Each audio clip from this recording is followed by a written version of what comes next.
Salut tout le monde, j'espère que vous allez bien. Je suis vraiment hyper contente de vous retrouver aujourd'hui. Comme prévu, on va parler de la réforme qui est en cours concernant l'admission en IFAP. Donc comme vous le savez certainement, le concours qui existait jusqu'à maintenant a été supprimé cette année, ce qui implique que les conditions d'admission vont changer.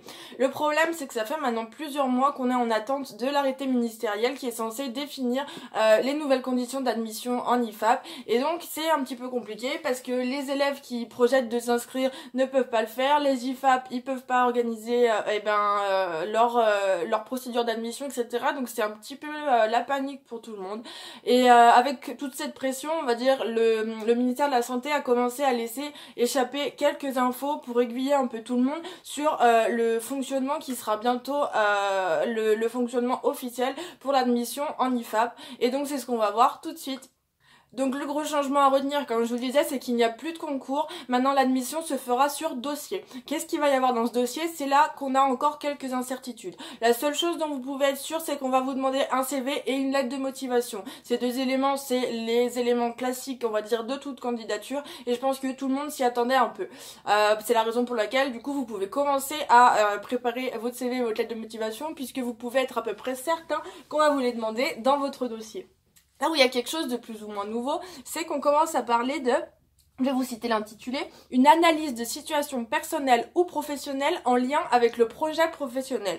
On ne sait pas encore si ça fera partie du dossier, si ça fera partie de l'oral, s'il devait y avoir un oral.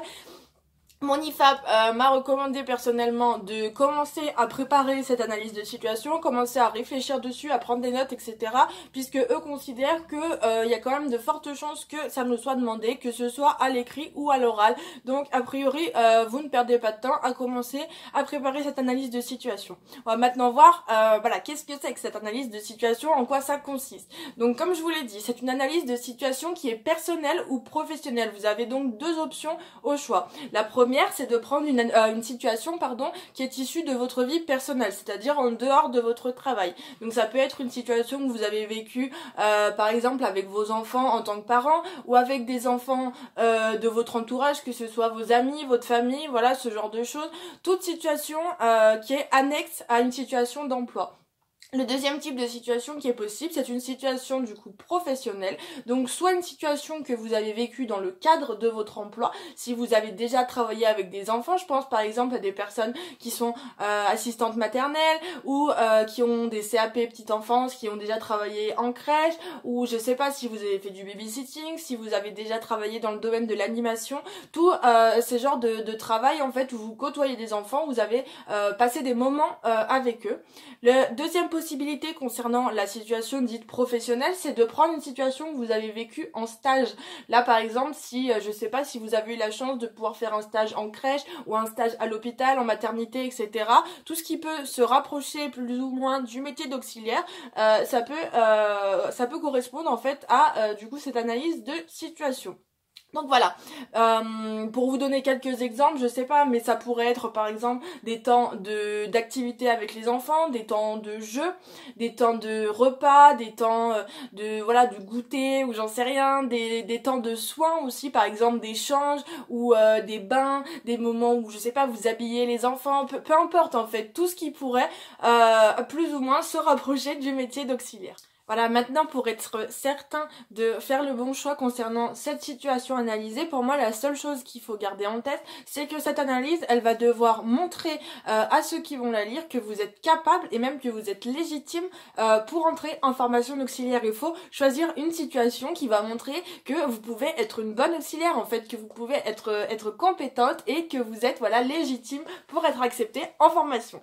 Voilà, maintenant on va pouvoir voir le cœur même de cette analyse de situation. Pour moi, il y a 3 points qui sont primordiaux et qui doivent absolument y figurer. Le premier point, c'est la description, c'est-à-dire que vous allez devoir être extrêmement précis sur votre manière de décrire la situation que vous avez choisie. Il va falloir donner énormément de détails sur ce qui se passe, qui est présent, qu'est-ce que vous faites, qu'est-ce que les enfants font, voilà, quelles interactions il y a entre eux et vous.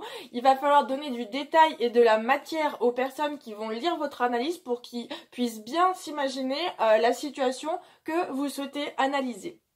Une fois que ceci est fait, vous allez pouvoir passer à la deuxième étape, c'est pour moi l'explication. Une fois que vous avez bien décrit votre situation, il va falloir que vous la justifiez, que vous l'analysiez, et ça veut surtout dire analyser votre propre comportement. Vous allez voilà, dire pourquoi vous avez agi comme ça sur le moment, pourquoi vous avez choisi d'agir comme ça et pas autrement. Qu'est-ce qui se passe dans votre tête à ce moment-là? Pourquoi vous considérez que c'est la meilleure façon d'agir? Pourquoi vous considérez que c'est ce qui est le mieux pour les enfants? Voilà. Vous étayez votre raisonnement et vous expliquez pourquoi vous faites ce que vous faites. Et le dernier point, du coup, c'est la partie en fait où vous allez parler de vous. Vous allez analyser votre ressenti et voilà ce qui se passe dans votre tête à ce moment-là. Là, ça va être le moment de lier peut-être cette analyse de situation avec du coup vos motivations à exercer le métier d'auxiliaire de puériculture. Vous pouvez par exemple vous poser la question, voilà, sur ce moment-là, le moment où vous êtes avec des enfants, qu'est-ce que ça vous apporte? Si le moment se passe bien, voilà, et ben qu'est-ce que les enfants vous apportent, cette situation qui se déroule de manière sympathique, on va dire, qu'est-ce que ça vous fait à vous? Est-ce que ça vous fait vous sentir important? Est-ce que vous avez l'impression de bien agir? Est-ce que vous avez l'impression que voilà, ce que vous faites c'est particulièrement adapté aux enfants, etc. C'est le moment où en fait on va se valoriser et on va montrer du coup aux correcteurs, enfin à ceux qui vont lire votre analyse, que voilà, ça vous procure quelque chose ces moments-là et que vous avez envie d'en vivre encore bien d'autres à travers le métier d'auxiliaire de puériculture. Et pour terminer, je voulais juste faire un petit point sur la question de la vaccination contre l'hépatite B. Pour celles et ceux qui sont pas au courant, le vaccin contre l'hépatite B, il est obligatoire si on souhaite entrer en formation d'auxiliaire de puériculture. Et ce qui est très important de retenir, c'est que vous devez être obligatoirement immunisé contre l'hépatite B au moment où vous allez commencer votre premier stage en formation. Et souvent, le premier stage, il commence à peu près un mois après le début de la formation, donc on pourrait peut-être dire plus ou moins au mois d'octobre. Et là où vous pouvez avoir des soucis si vous ne vous y prenez pas en avance, c'est que le processus de vaccination contre l'hépatite B, il est relativement long puisqu'il y a plusieurs injections, c'est un petit peu compliqué, il faut après, je crois que c'est à partir de la deuxième injection, vous devez faire une prise de sang pour vérifier si vous êtes immunisé ou non. Si c'est pas le cas, il faut refaire à nouveau une nouvelle injection et tout ça pour dire que ça peut s'étaler jusqu'à 6 mois ce processus de vaccination. Donc là, si vous calculez, on est fin février, 6 mois, on arrive au mois d'août. Donc si vous voulez rentrer en formation en septembre, c'est très important de vous poser la question maintenant pour ce vaccin de l'hépatite B. Donc je vous conseille rapidement de prendre contact avec votre médecin traitant pour voir ça et puis voilà, pas risquer d'avoir des problèmes au moment où vous allez commencer votre formation.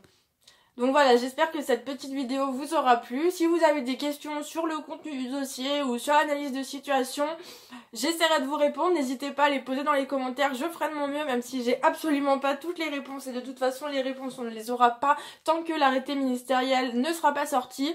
Il y en a certains qui disent que c'est en cours de finalisation et qu'on risque de l'avoir début mars. Donc voilà, c'est que ça fait plusieurs mois qu'on nous dit ça et qu'au final, ça n'arrive pas. Donc je suis un petit peu sceptique, mais sait-on jamais, on va rester positif et en espérant que ça arrive dans les jours qui viennent. Voilà, bonne journée, bonne soirée à vous.